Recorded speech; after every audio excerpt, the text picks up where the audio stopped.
Ikamata video ya mtsiku la lero ndikhala nditafotokoza chiyambi chambiri ya Iran isadakhalepo kufikira pomwe linakhazikisidwano ngati dziko pomwe tikulionera lero. Koma ndisanapite patali tiyambe motere.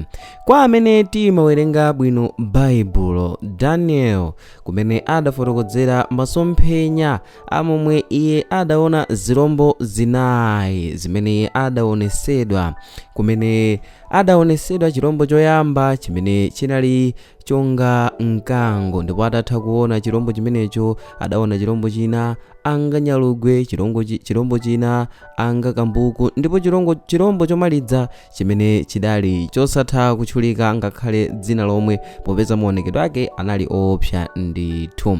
Ndipo malingana ndi masomphenya amenewo ankayimirira maufumu ndithu, ndipo chirombo choyamba chimene chimaoneka ngati mkango chinkayimirira ufumu woyambirira umene udali ufumu wa Babulo. Ndipo utatha umenewu chirombo chimene chinkaoneka ngati kambuku chidali ufumu wa Amedi ndi Persian umene udali ufumu osakanikirana Medo-Persia.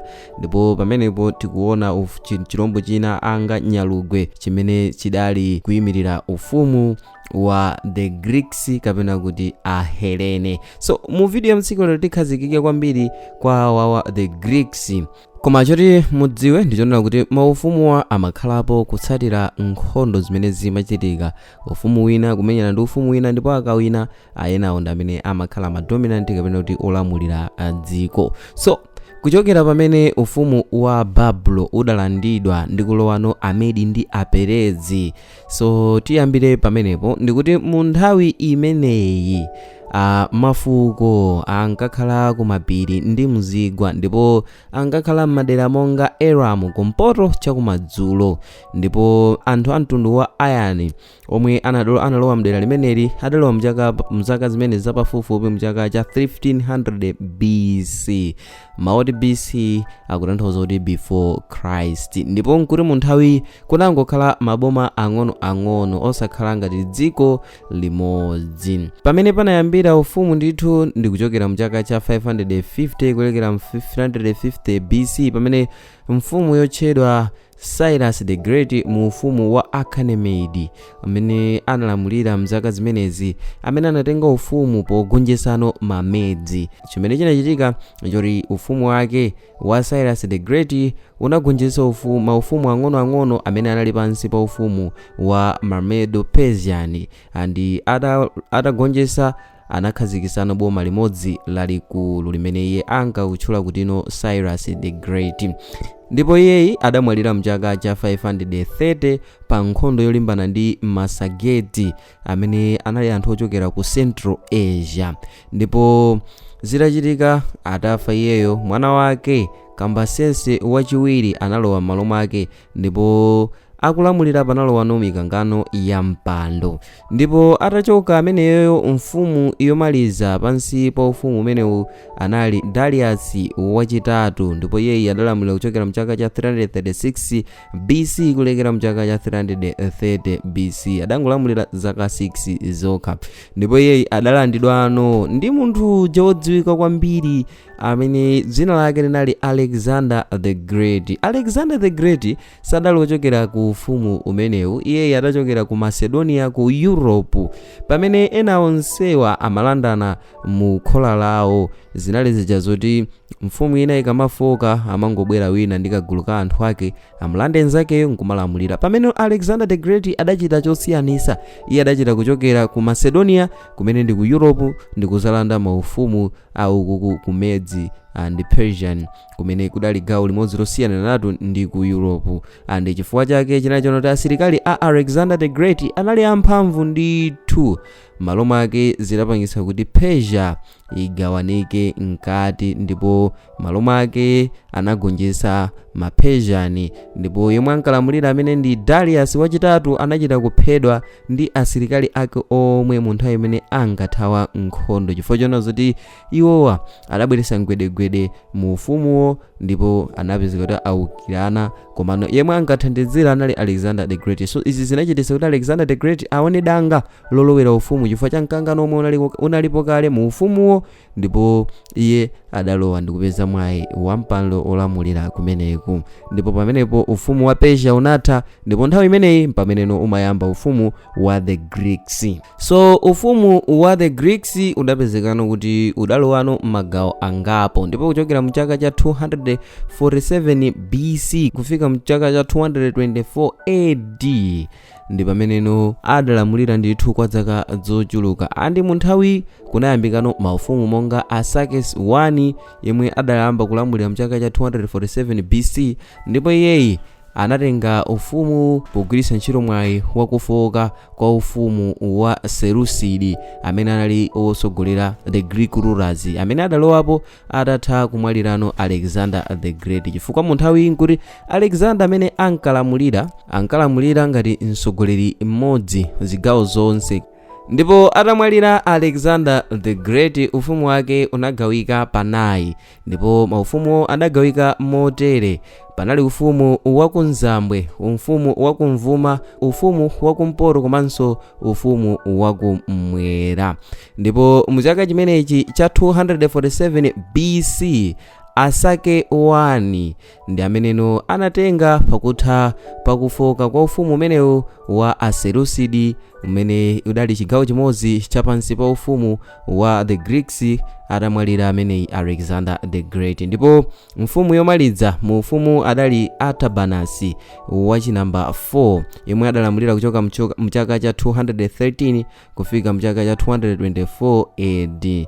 Ndipo iyeyi adalandidwa ndi Ardashir I yemwe anachokera kumwera kwa Iran kapena kuti Persis region. Chimene chinachitisa kuti alandidwe zidali zonena kuti mu ufumu umene wa Parthian munali mikangano mkati mwake, ndipo Ardashir anali ndi asilikali amphamvu malo mwake adabwera kuzalanda ufumu umenewu. So pamene panayambano ufumu otchedwa Sasanian motsogozedwa ndi amene Ardashir. Atachoka Ardashir panalowano Yazidegeri wachitatu yemwe adalamulira kuchoka mchaka cha 632 AD kufika mchaka cha 651 AD, and iyeyi adalowa after kuchoka kwa Ardashir I osati chifukwa choti adachita kulanda ayi, komano iyeyi atalowapo sopano analandidwa ufumu ndi asilikali achi Arabu. Ma-Arabu anachokera ku Arabian Peninsula, chigawo chimene chimakhala ma-Arabs okhaokha,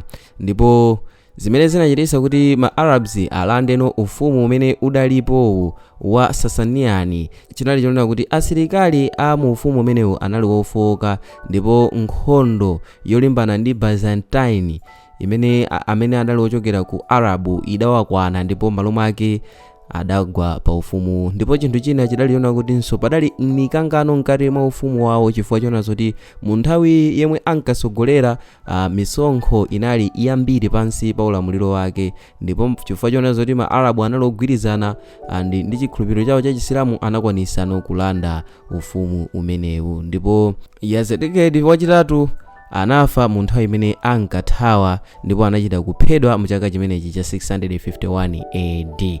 Zitachoka pamenepo ma-Persian wano adalowano mu ulamuliro wa Chisilamu, ndi chikhalidwe cha Chisilamu chinayamba kufalikira chifukwa cha ma-Arabu amene anakwanisa kuwagonjetsa iwo. Anali ngatino ma-captive kapena kuti adagwidwa mu ukapolo, adayambano kukhala mu ulamuliro wa Chisilamu chifukwa cha ma-Arabu amene adabwera kusatira kugonjetsa ufumu omwe unalipo malo mwake anthu adalowano pansi pa ulamuliro wa Chisilamu. Ndipo Asilamu amene anali ma-Arabu anayambano kukhazikitsa maufumu osiyanasiyana, ndipo ufumu wawo amene adali woyamba anali Safavidi yemwe adayamba kulamulira mchaka cha 1501 AD kufika mchaka cha 1736 AD.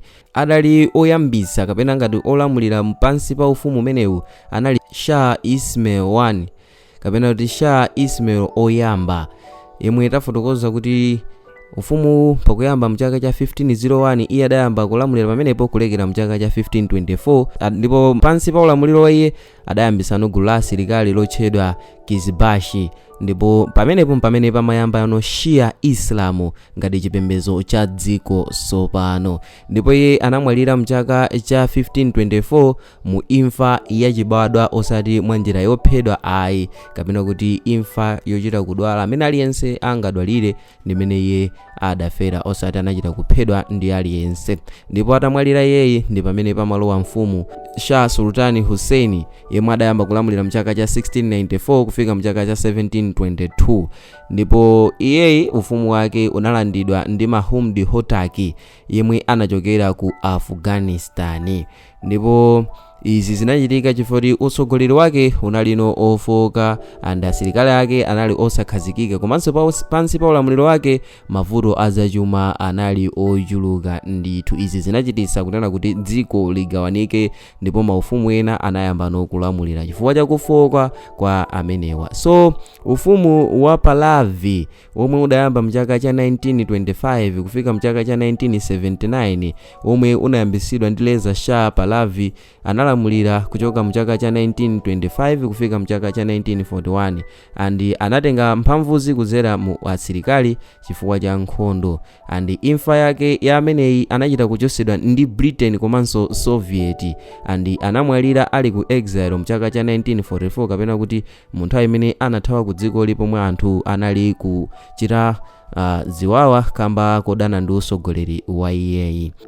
Atachoka iyeyi chifukwa chophedwa ndi ma Britain komanso Soviet ndi pameneno pamabwera mfumu yomaliza imene anali Mohammad Reza Pahlavi yemwe anayamba kulamulira mchaka cha 1941 kufika mchaka cha 1979 and iyeyi analandidwa chifukwa cha kupanduka kwa anthu imene inkangotchedwa kuti Islamic Revolution. Mutsaiwale kuti pamenepa ndi pamene tikukamba kuti utsogoleri usopano unali wa Chisilamu sopano. Wotsogolera kupanduka kumeneku anali Ruhollah Khomeini. Adayambisa izi pa chifukwa choti sankakhutira ndi momwe utsogoleri unkayendesedwera and mavuto azandale komanso zachuma komanso chifukwa cha momwe mfumu iyi inkachitira zinthu zake pokakamiza anthu muzochitika zosiyanasiyana. Ndi pameneno Iran inasanduka Islamic Republic of Iran. Ndipo Ruhollah Khomeini atatsogolerano za upanduzi posusana ndi momwe utsogoleri unalipo momwe unkayendesera imene tafotokoza kuti adachita Islamic Revolution mu chaka cha 1979 dziko limeneli la Iran pamene lidavala dzina la Islamic Republic of Iran adamusankhano kukhala no supreme leader oyamba. Ndipo iye adayamba kulamulira mchaka chimenechi cha 1979 kufika mchaka cha 1989. Ndipo atachoka iyeyi ndi pamene pamabwera Ali Khamenei. Ali Khamenei adayamba kulamulira mchaka cha 1989 kufikira mchaka cha 2026 pamene ndi pa 28 February pamene padachitikano imfa yake kusatirano nkhondo yapakati pa dziko la Iran ndi Israeli mogwirizana ndi America. Ndikukhulupirira kuti chithunzithunzi chachiyambi komanso kufikira lero cha dziko la Iran muli nacho kuchokera pamene maufumu osiyanasiyana anakhala akulandana kudzera mu nkhondo kumenyana kufikira lero pamene tikukamba kuti supreme leader yemwe adalipo amene ndi Ali Khamenei momwe amamwalira kusatira kuchoka kwa Ruhollah Khomeini yemwe adayambisa Islamic Revolution. So ndikhulupirira omvera mokhutira ndi momwe tafotokozera. So ndimafuna ndidziwe komanso kumva maganizo anu kunena kuti nkhani imeneyi mwayitsatira motani nanga mwayimva motani.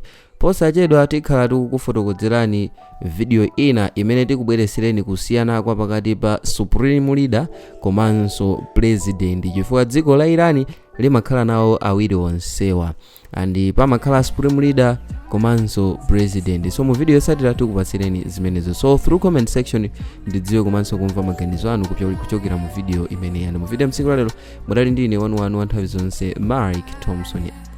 Bye.